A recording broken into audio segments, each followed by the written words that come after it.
With more than 80,000 attorneys in the state of Florida, it can be tough to figure out the differences between all of them.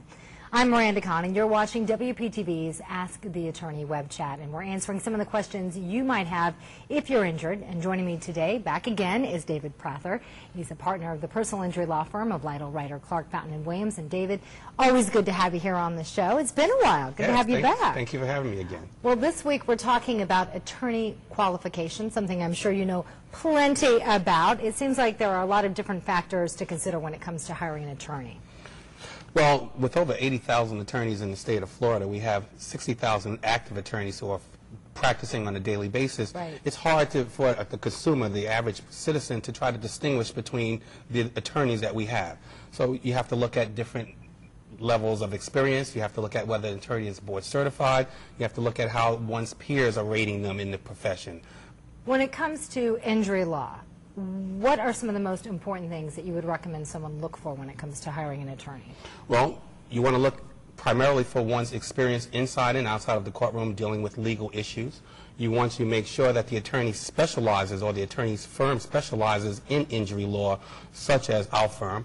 You want to make sure, if possible, that the attorneys are board certified and are AV rated. Those are all criteria that are important. Now, you mentioned board certified. How does an attorney become board certified? What exactly does that mean?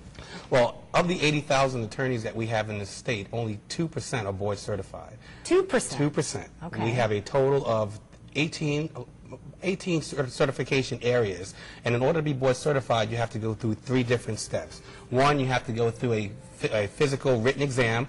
2, you have to have some level of experience in that particular field that you're trying to be board certified in, such as trial experience or working in a government setting, administrative setting, etc.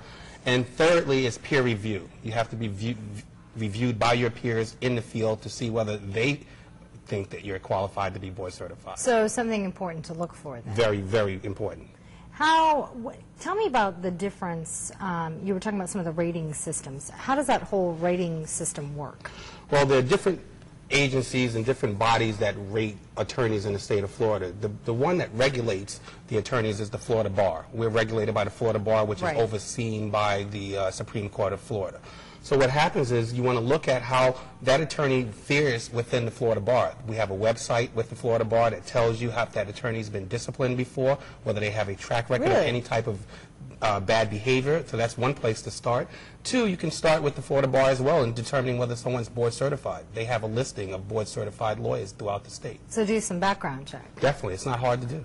So what are some of the prestigious awards? You always see that when you go to a website, you see this attorney won this award, that award. What do they mean and how important are they? Well, in my opinion, I think the most prestigious award would be the Best Lawyers in America publication that comes out, and they actually rigorously interview and review all their applicants throughout the entire country. So you're not just reviewed within the state of Florida, you're reviewed throughout the entire United States. So that's a very important publication, and all of my partners at my firm are included in Best Lawyers of America. I was going to ask you that. As well as board certified. You knew that was coming. I'm going to put you on the spot about that. You also you have publications such as Legal Elite, Super Lawyers. You've got the bar certification ratings. You also have the determination as to whether someone is AV rated or not.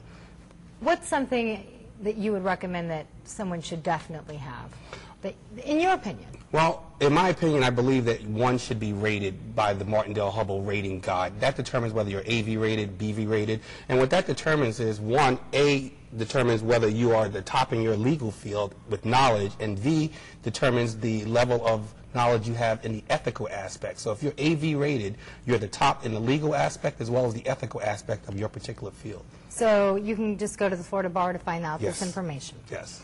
So what should someone ask an attorney before hiring him or her?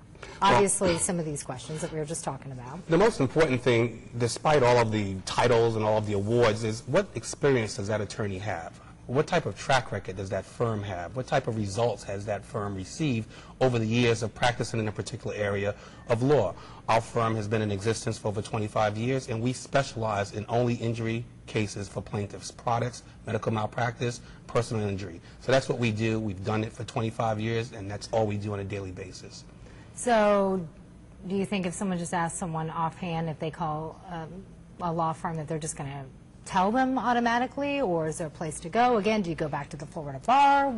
Well, My experience is that most law firms have websites. Right. And there's certain information that's prohibited from attorneys from putting out unless it goes through the website. In other words, you can't just tout your results on your front page. Right, you because have someone's wondering, what if they just say, well, of course we're the best at this and we're the best at that. That is improper. The Florida Bar prohibits attorneys from making self-laudatory comments or comments about their results in terms of whether they're good, bad, etc.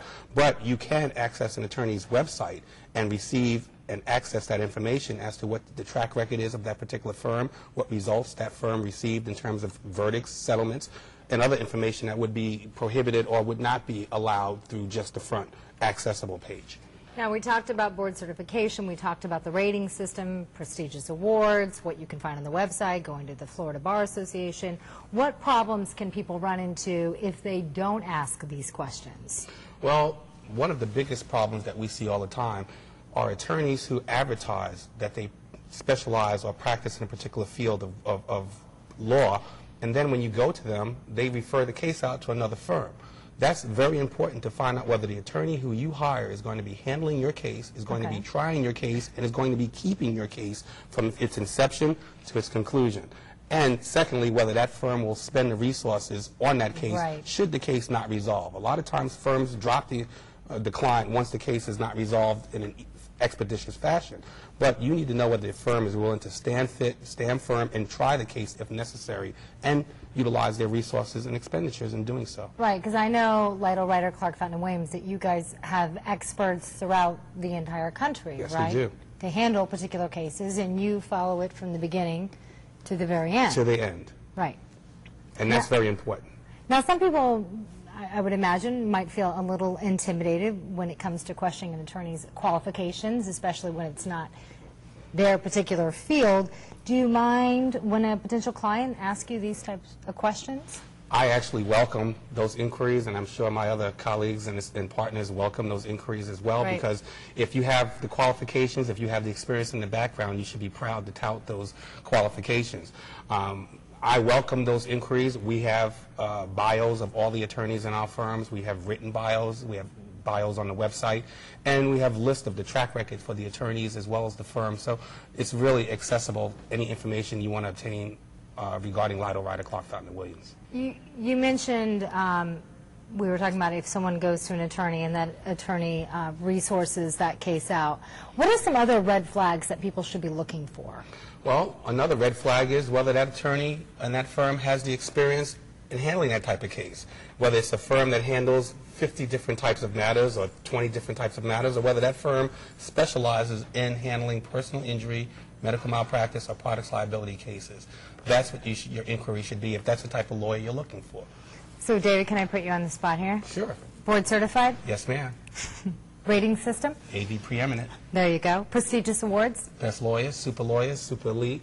There you have it. And another red flag that we talk about is hiring an attorney. Is there any cost for a person to hire an attorney with your law firm? That's an interesting question and an important question. Right. The way personal injury cases work, medical malpractice, products liability, the whole gamut of cases work, we're not allowed to take a fee unless we recover for the consumer, the client. So make sure whatever law firm you go to. Exactly. It's a contingency fee contract.